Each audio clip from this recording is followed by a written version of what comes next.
Je vais commencer par présenter Albéa Group. C'est pas pour faire forcément de la publicité pour la société, c'est plutôt pour poser le contexte. En fait, l'objectif, c'est en toute humilité de donner un peu un retour d'expérience sur comment on a déployé Quark Safety dans une société qui est, vous allez voir, répartie un peu partout sur la planète, avec les différentes difficultés liées à la langue, liées aux réglementations locales, liées aux différentes cultures. Donc, présentation d'entreprise rapidement. Albéa, c'est un groupe français. On travaille dans la cosmétologie, plasturgie pour la cosmétique. Donc, c'est un peu plus de 15 000 salariés dorénavant. Il y a 39 sites industriels dans le monde, dans 16 pays. Et on est présent sur quasiment tous les continents, à part le continent africain. Voilà les produits qu'on peut faire. Je ne vais pas aller dans le détail, c'est la présentation officielle en fait, du groupe, mais juste pour dire que pour fournir ce matériel-là, on a différents types de technologies. En fait, on a des sites où on va retrouver une cinquantaine de personnes où on va juste assembler des pièces en plastique et en métal. Il n'y a quasiment pas de produits chimiques à part les produits de maintenance. Et donc, très peu d'impact finalement lié à l'analyse du risque chimique. On a des sites de galvanoplastie. C'est-à-dire que là, on va retrouver des produits type chrome 6, arsenic pour pouvoir déposer de l'or sur des pièces plastiques. Donc, avec là une expertise chimique très importante. Et on va retrouver différents processus de décor du type vernis, métallisation, tampographie, sérigraphie, imprimerie, etc. Donc sur des sites industriels qui vont, comme je disais, 50 personnes pour les plus petits à 2000 personnes pour les sites en Asie. Ça je vais passer, c'est pas... Donc voilà pour la répartition internationale. Donc le groupe étant français, on a commencé à travailler sur le sujet avec des sites français au départ pour voir comment on allait... de quoi on avait besoin et comment on allait développer l'outil en fait, sur les différents sites. En sachant que je parlais de cosmétiques, on a un petit peu aussi d'activité en food et en parapharmacie. Donc il y a aussi des impacts qui viennent soit cosmétiques, soit des exigences réglementaires qui vont provenir des différentes réglementations locales en termes d'agroalimentaire. Voilà un panel de nos clients. En fait, Albéa, on n'a pas pignon sur rue, on ne se retrouve pas dans les, avec le nom Albéa dans les rayons des magasins, mais par contre, je suis quasiment sûr que vous en avez chez vous, dans le sens où on fournit les plus grandes marques, que ce soit en luxe ou en marché, ce qu'on appelle en mass market. Donc voilà les différents produits, un échantillon des produits qu'on fournit. Donc avec les différents types de décoration et donc pour arriver à ces produits-là, on a pas mal de produits chimiques en fait, qui sont mis en œuvre et qu'on va retrouver sur les différents éléments. En fait, on fait tout sauf la verrerie dans ce type de produits. Donc présentation des différentes problématiques pour nous en ce qui nous concerne.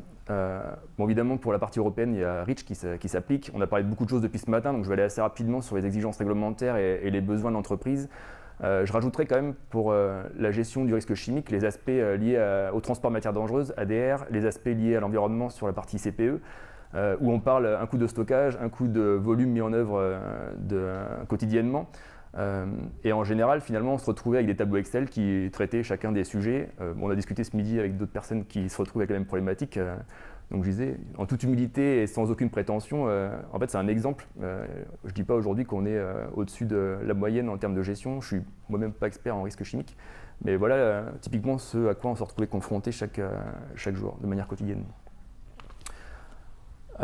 Quand on a fait l'analyse sur les contraintes à l'étranger, finalement, assez peu de contraintes sur la méthodologie relative à l'analyse du risque chimique à l'étranger, quand elle existe. Il y a pas mal de pays où il n'y a absolument pas d'exigence en fait, sur ce sujet-là.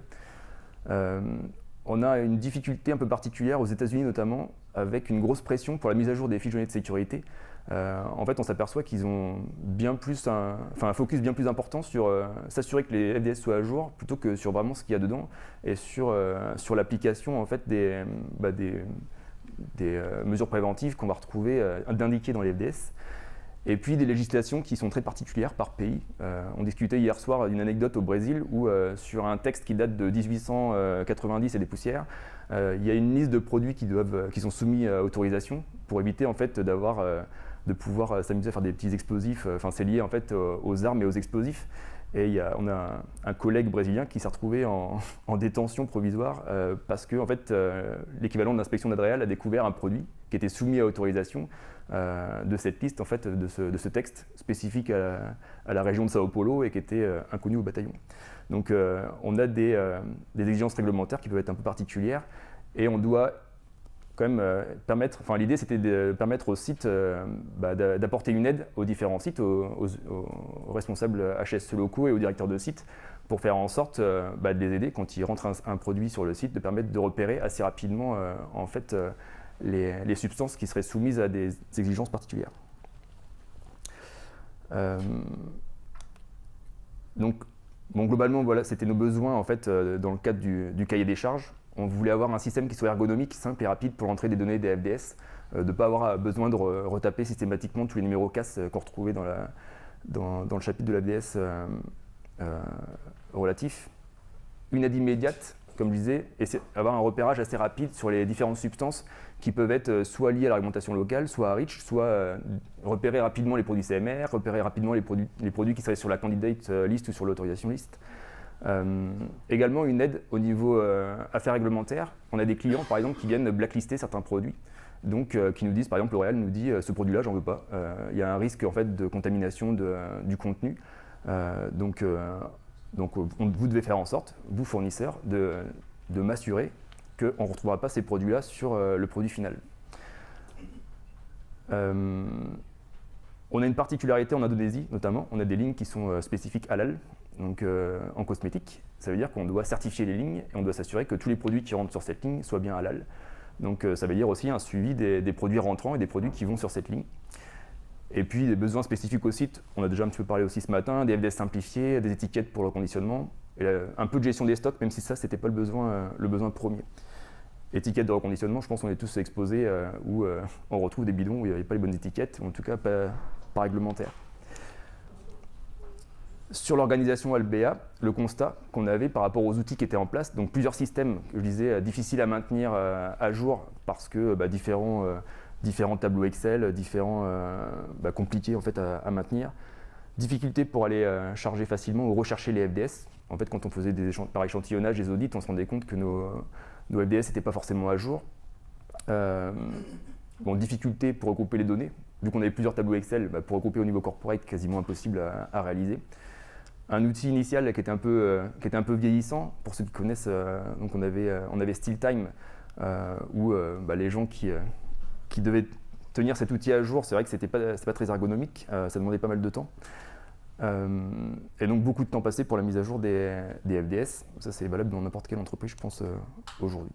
Donc l'idée, en travaillant avec Quark Safety, on a terminé trois sites pilotes en France qui avaient des problématiques assez différentes. Une qui produit des pompes, donc dispensing, avec environ 150 salariés. Une usine qui produit du rouge à lèvres, donc 250 salariés. Et puis ce site de galvanoplastie, où il y a environ 90 salariés, avec des problématiques vraiment très spécifiques.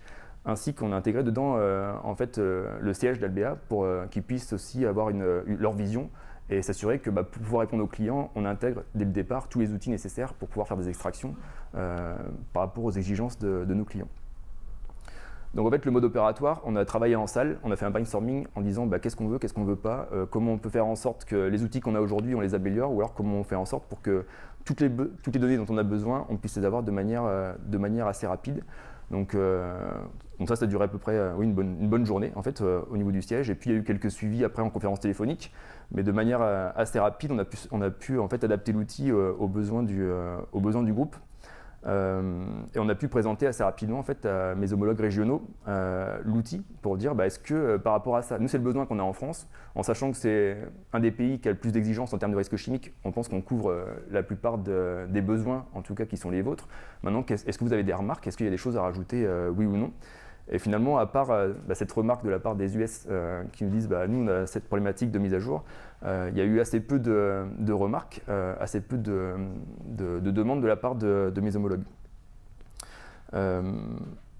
Donc en fait, la problématique principale qui est toujours d'actualité d'ailleurs, qu'il faut qu'on termine faut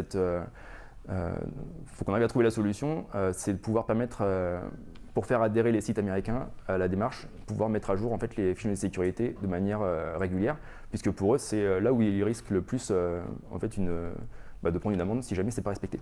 Donc sur la partie déploiement sur la France, en fait, lié à la proximité, on a réussi en fait, à faire une journée de formation encore une fois, au niveau du siège. Comment on a fait ça? En fait, l'outil est assez ergonomique, il n'y a pas besoin finalement de passer beaucoup de temps sur la formation. Donc on a passé une matinée sur l'outil véritablement. Et l'après-midi, en fait, chacun est venu avec son PC et on a travaillé sur nos bases de données. Ça veut dire qu'on a commencé à charger des FDS, on a commencé à manipuler un peu l'outil. Et ce qui était plutôt intéressant, c'est de pouvoir faire appel aux animateurs qui étaient là, qui étaient Dimitri et Xavier, et dire tiens, ça marche pas, comment ça marche, comment ça fonctionne, comment je fais pour faire ceci, cela. Et ça permet, en fait, comme on était tous dans la même pièce, d'écouter et puis de voir ce qui se passait sur les autres sites et de pouvoir se dire tiens, ça, ok, je me le note aussi, j'en aurai besoin par la suite. Ça a permis aussi de commencer à développer un peu de tutoriels, enfin de petites fiches d'aide pour la suite, qui seront utilisées par la suite par les futurs utilisateurs.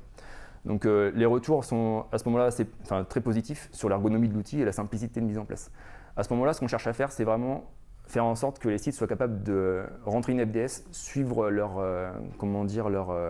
toutes les références, faire des recherches assez simples. Et on n'est pas encore arrivé sur la partie analyse du risque chimique. Ça, c'est quelque chose qui va venir par la suite. Grosso modo, le temps de rentrer toutes les FDS, de faire quelques migrations, puisqu'on a migré quelques produits en fait, de l'ancienne base vers Quark Safety. On a mis environ 3 mois pour être en mesure d'avoir une base de données qui soit effective et opérationnelle. Donc sur ces 3 sites, en sachant qu'il y a eu du débugage et qu'il y a eu un peu de développement sur cette partie-là. Ensuite, sur l'Europe, on est reparti exactement sur le même modèle, puisque les sites sont plutôt en Europe de l'Ouest. Et du coup, sauf qu'on l'a fait en anglais, mais finalement, ça s'est fait exactement de la même manière. On n'a pas eu de nouvelles remarques émises à ce stade, seulement quelques débugages liés à des nouvelles fonctionnalités. Le seul impératif en fait, qui est sorti à ce moment-là, c'est de se dire ok, nous on est tous en animateur HSE sur les sites, la plupart parlent très bien anglais. Donc sur la partie lecture et écriture, en tout cas utilisation de l'outil, si c'est en anglais, c'est suffisant pour nous. Par contre, ce qu'on veut, c'est qu'on veut être sûr de pouvoir mettre à disposition les FDS à tous les opérateurs, auprès de tous les opérateurs et techniciens. Ça veut dire qu'on veut une page d'accès en lecture seule avec toutes les fonctionnalités en fait, dans la langue locale. Donc là, on a travaillé un peu avec Quarks pour être en mesure d'avoir un accès dans la langue locale pour l'ensemble des utilisateurs des sites Albéa. Donc ça s'est fait finalement assez rapidement. Étant donné qu'on est toujours dans la mise en œuvre en ce moment, en fait, on n'est pas encore. Je ne pense pas que tous les sites aient mis à disposition le petit lien qui va bien pour que tous les utilisateurs puissent avoir accès au FDS. Moi, je suis en train de le faire sur mon site, mais ça va demander encore, je pense, quelques semaines. Donc encore une fois, le temps de faire la formation, de mettre en place, de charger toutes les FDS, c'est environ 4 mois pour les 9 sites européens. Donc c'est-à-dire qu'en 6 mois quasiment, on a balayé pour nous un bon tiers des sites du groupe. Ensuite, au niveau mondial, on est basé, en fait, vous avez vu, sur différents continents. L'Asie, ça paraît proche comme ça, mais si on veut regrouper tout le monde, il y a quand même quelques heures de vol. Donc c'était assez compliqué. On a dit non, on peut pas faire ça. Du coup, on a essayé de trouver une solution qui permette quand même de manipuler l'outil sans, entre deux sessions avec le formateur. Donc du coup, ce qu'on a essayé de faire, c'est 2 conférences téléphoniques d'1h30. Donc une première où on montre comment l'outil fonctionne. On laisse au moins une semaine à la personne pour utiliser l'outil et on se retrouve une semaine après, pendant 1h30, pour dire ok, qu'est-ce que tu as fait? Est-ce qu'il y a eu des difficultés particulières? Est-ce que je dois te remontrer des choses? Est-ce qu'il y a des choses que tu n'as pas compris? Finalement, cette méthodologie-là a été appliquée pour quasiment tous les sites aujourd'hui, puisqu'il ne reste que les États-Unis à faire. Et quelle que soit finalement la culture, la langue, etc., on a réussi à déployer l'outil avec cette méthodologie. L'avantage, c'est la possibilité d'impliquer plus de salariés sur les différents sites. Parce que là, du coup, en fait, les gens sont dans une salle de réunion et peuvent communiquer avec le formateur. Je trouve qu'il y a peut-être un petit inconvénient, c'est que c'est par rapport à la session en salle, il n'y a pas eu autant d'échanges, il n'y a pas eu autant d'apprentissage, on va dire, que lorsque tout le monde pose sa question et tout le monde a son petit bug son petit bug. En tout cas, ses difficultés sur sa base de données. Voilà, il y a des avantages et inconvénients sur les 2 méthodologies. L'autre avantage côté session en salle, c'est aussi l'aspect un peu team building, de se rencontrer entre HS. Ça, c'est pas lié forcément à l'outil, mais en tout cas, c'est vrai que c'était assez sympa. Donc pour les 5 derniers sites aux États-Unis, la méthodologie de déploiement elle reste à déterminer du fait qu'on doit récupérer en fait, les infos sur une base de données qui est existante aujourd'hui. Et ça, à ce jour, on n'a pas encore déterminé comment on allait pouvoir le faire.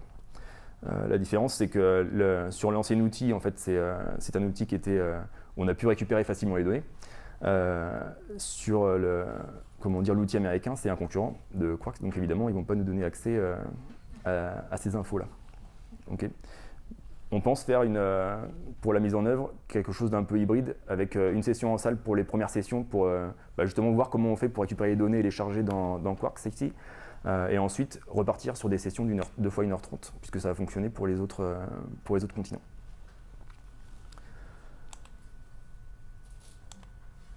Donc le bilan sur le temps de mise en place, donc si on prend le temps nécessaire, finalement ça s'est fait relativement facilement. On n'avait pas nous de pression de temps, donc on n'avait pas un timing en disant il nous faut tout déployer en 6 mois. Donc le déploiement est finalement toujours en cours.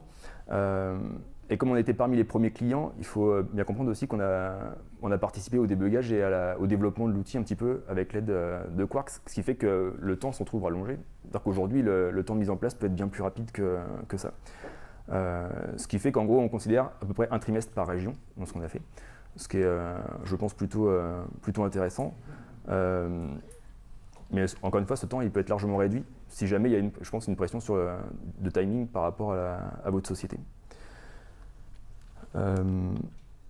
Donc quelques chiffres à ce jour. Aujourd'hui, c'est plus tout à fait à jour d'ailleurs, parce que depuis que j'ai préparé le diaporama, il y a des sites qui ont été équipés.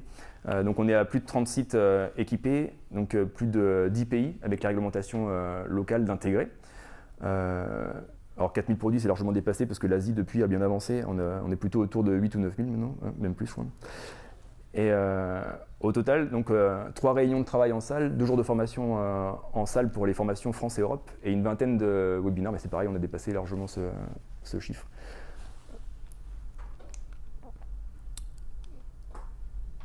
Voilà.